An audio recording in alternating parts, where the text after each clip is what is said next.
Oi, gente, tudo bem com vocês? Espero que sim. Seguinte, sabe o que é código-fonte? Sabe o que é linguagem de máquina? Sabe o que são algoritmos? Quer descobrir isso tudo comigo? Então assista esse vídeo. Olá, pessoal, tudo bem com vocês? Espero que sim. Nesse vídeo aqui a gente vai fazer uma breve introdução a respeito de algoritmos e programação. Então, vamos lá. O primeiro slide que nós temos aqui traz um questionamento, né? 01 é um idioma? Bom, se nós analisarmos as línguas mais faladas no mundo, né, a gente vai ver, por exemplo, aqui que na América do Norte, o inglês, naturalmente, né, é a língua mais falada, já que os nativos, né, daquela região falam inglês, seguido então de espanhol, francês, chinês e outros idiomas, certo? Na Europa, nós temos o russo, seguido do alemão, do turco. O inglês aparece em quarto lugar e assim sucessivamente. Então aqui a gente tem uma figura aqui que nos permite, né, visualizar aqui as línguas mais faladas no mundo. Essa outra figura aqui nos permite visualizar que o mandarim é a língua mais falada no mundo, né, se considerado a quantidade de pessoas falantes, né? Então, seguido de espanhol, inglês, árabe e por aí vai. Nesse cenário, a gente pode dizer que os computadores também conversam, né? Mas e aí, qual é a linguagem que eles entendem? A gente pode dizer que eles entendem a linguagem de máquina, certo? E qual é o alfabeto dessa linguagem? A gente pode fazer aqui uma forte generalização e dizer que o alfabeto da linguagem de máquina é o 01, é o binário. E aí então surge o questionamento, né? Como escrever nessa linguagem? Bom, basta a gente aprender a escrever em alguma linguagem de programação. Vamos falar um pouquinho mais sobre isso nos próximos slides. Um pouco mais então de 01. As válvulas e o 01. Bom, os primeiros computadores lá da década de 50, eles utilizavam válvulas. Sim, válvulas. O funcionamento das válvulas era basicamente este. Válvula ligada é igual a 1. Válvula desligada é igual a 0. E como que tinha a cara dessas válvulas, né? Ali nós temos uma fotinha ali que nos permite visualizar o que era uma válvula, né? E aí nós temos uma ilustração aqui ao lado, né? E que nos convida a imaginar como que deveria ser um computador daquela época em funcionamento, né? Já que era todo ele construído a partir de válvulas, né? Então deveria ser um pisca-pisca bastante frenético, né? Pois é. Além das válvulas, nós temos também os cartões perfurados, né? Os cartões perfurados têm relação com esse universo aí do 01. Então, haviam computadores que utilizavam sim cartões perfurados. E aí funcionava mais ou menos assim. Tem furo, 1. Sem furo, 0. Simples assim. E aqui ao lado nós temos um exemplo ali de um cartão perfurado, né? E aí você vê lá os vários furinhos ali que esse cartão tinha. E aqui ao lado nós temos uma máquina de escrever cartões perfurados. Sim, nós tínhamos que ter uma máquina, né, capaz de fazer esses furinhos no padrão adequado lá para a máquina, para o computador, seja o que fosse, né, reconhecer aqueles furos. Quem mais utilizava cartões perfurados? Bom, nós tínhamos o Teilhard de Jacquard, né, que eram máquinas bastante famosas, elas eram utilizadas no setor têxtil, né?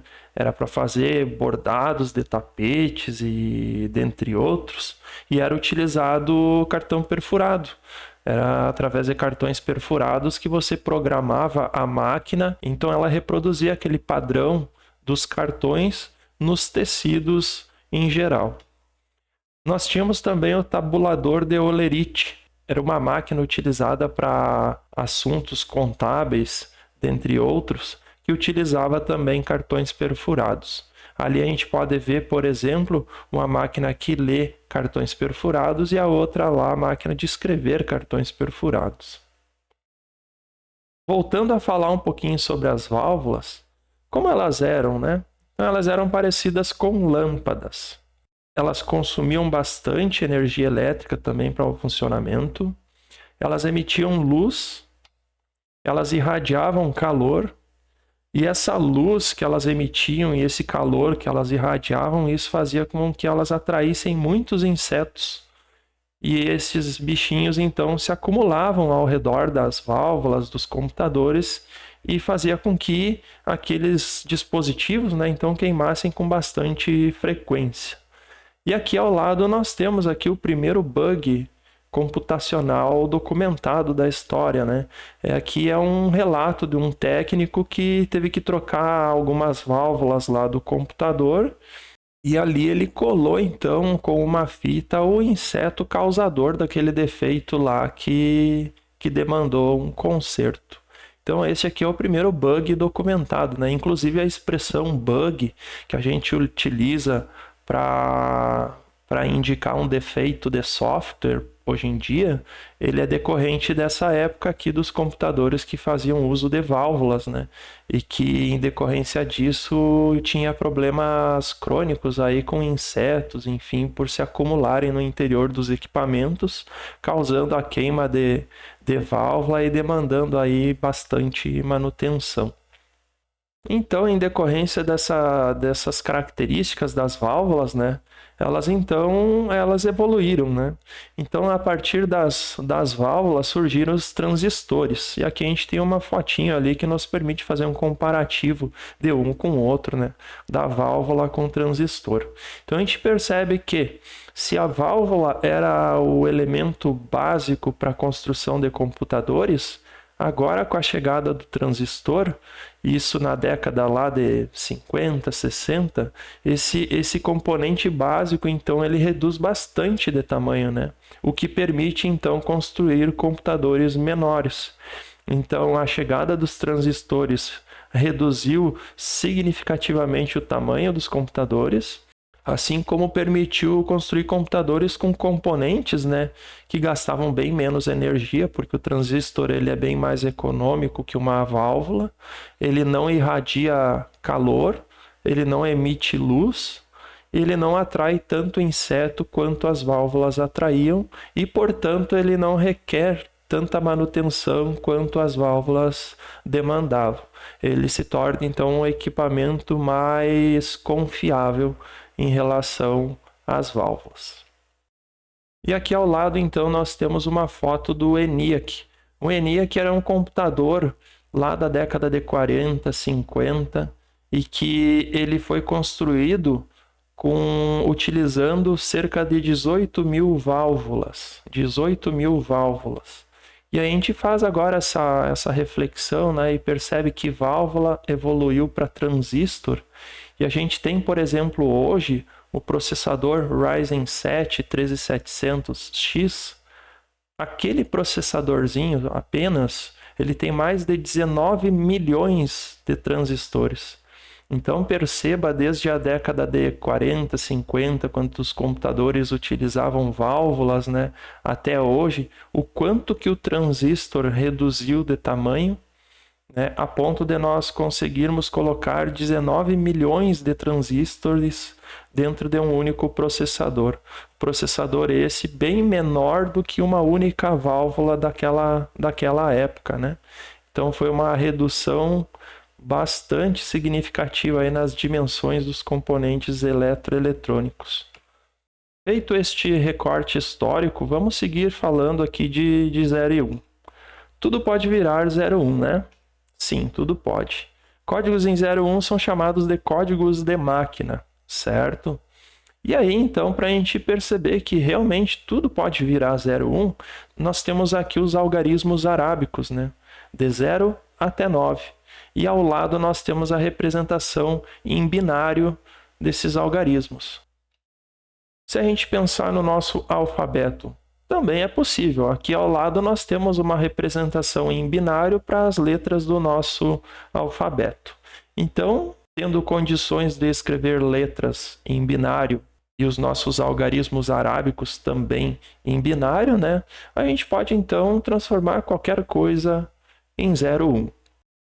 Então, para programar um PC, se os PCs fazem simplesmente aquilo que programamos, e se os PCs entendem apenas código de máquina, no caso esse 01, 01, 01, 01, eu devo então aprender 01 para poder programar um computador? Então nós temos até aqui uma ilustração, né? Ficaria meio complicado, né? Ter que aprender a escrever em 0 e 1 para poder programar um computador.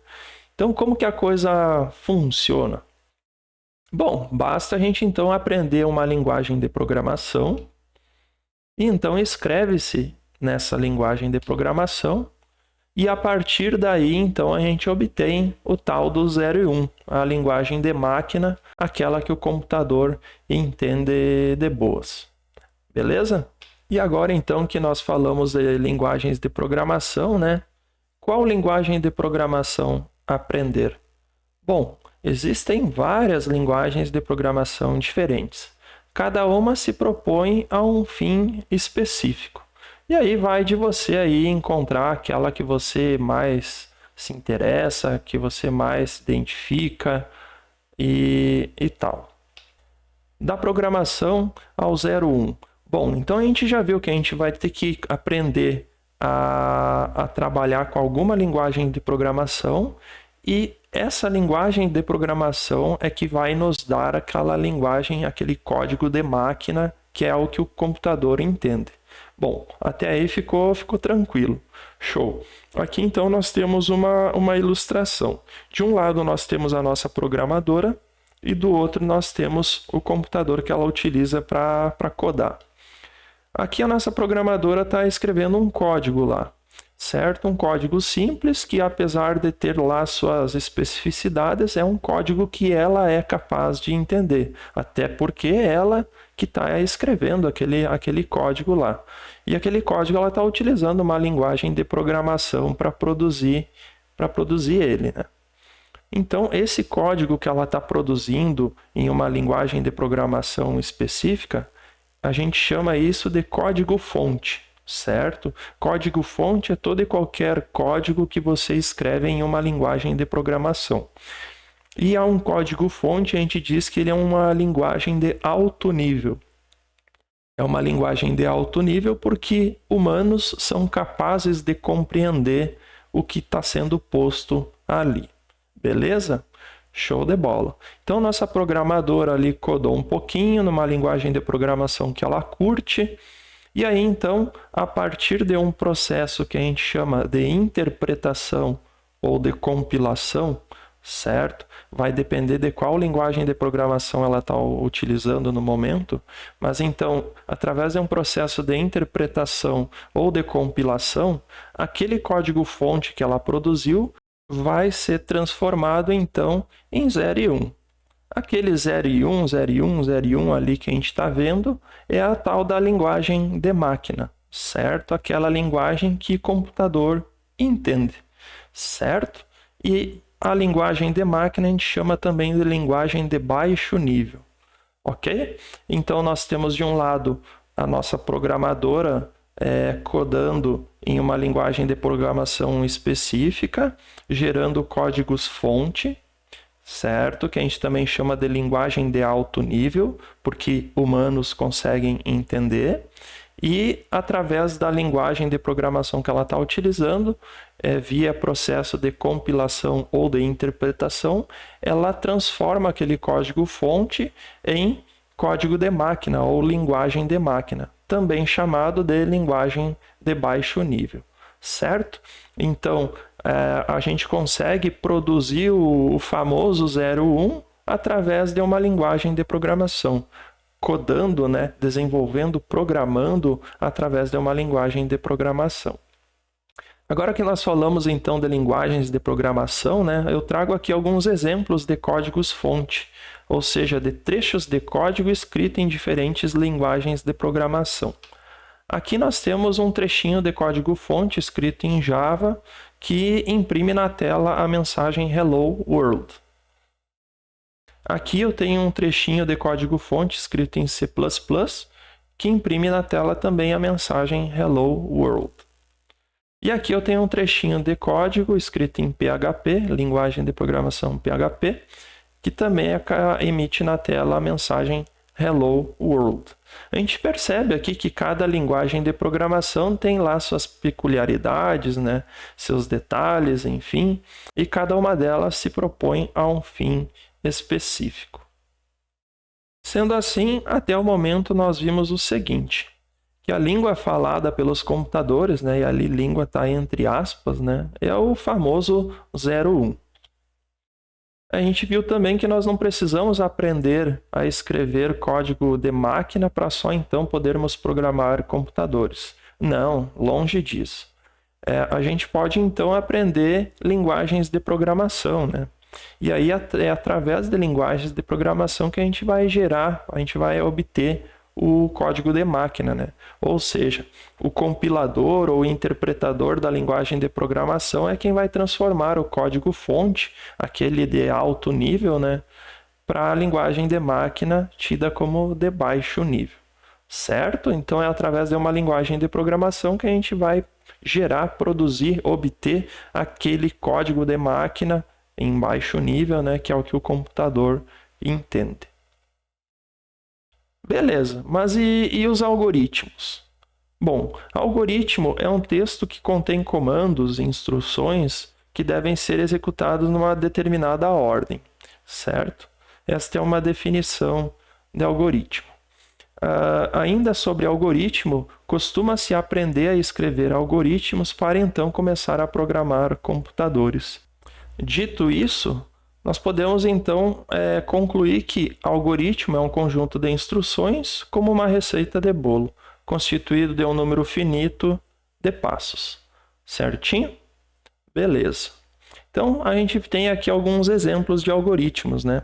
Nós temos um algoritmo aqui que a gente chamou ele de falando ao telefone.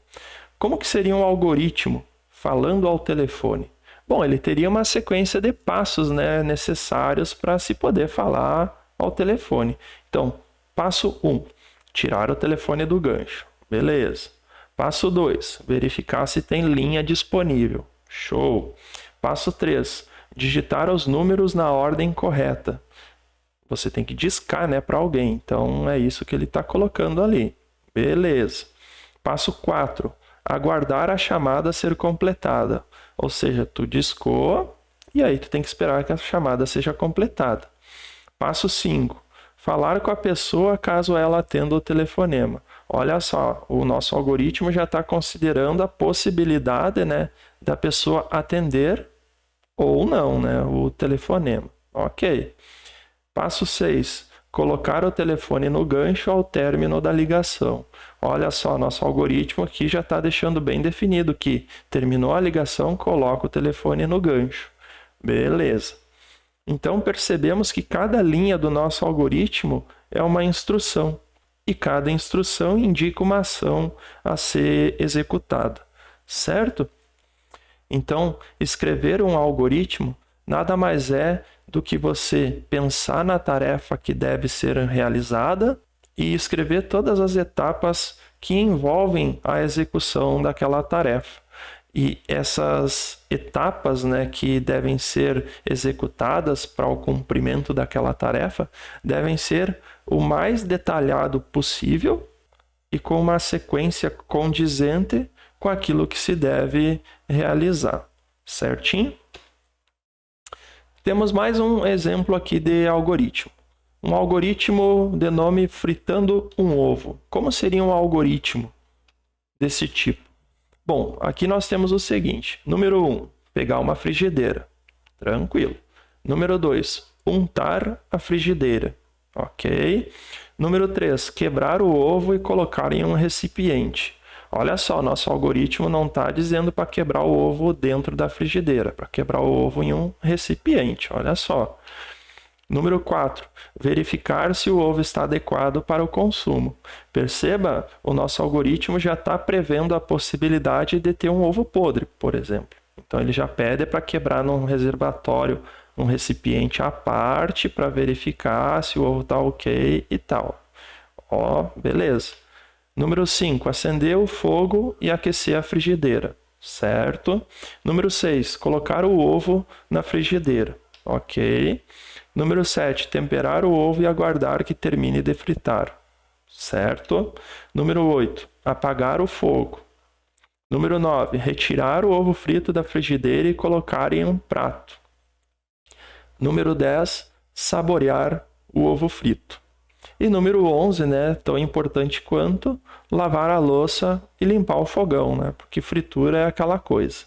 Bom, percebam que esse algoritmo aqui, ele está bem detalhadinho, né? Tem uma sequência lógica adequada, tem bastante detalhe, e mesmo assim, talvez algum de vocês consiga identificar alguma coisa aqui nesse algoritmo que talvez não tenha ficado tão claro e que talvez possa ser detalhado melhor.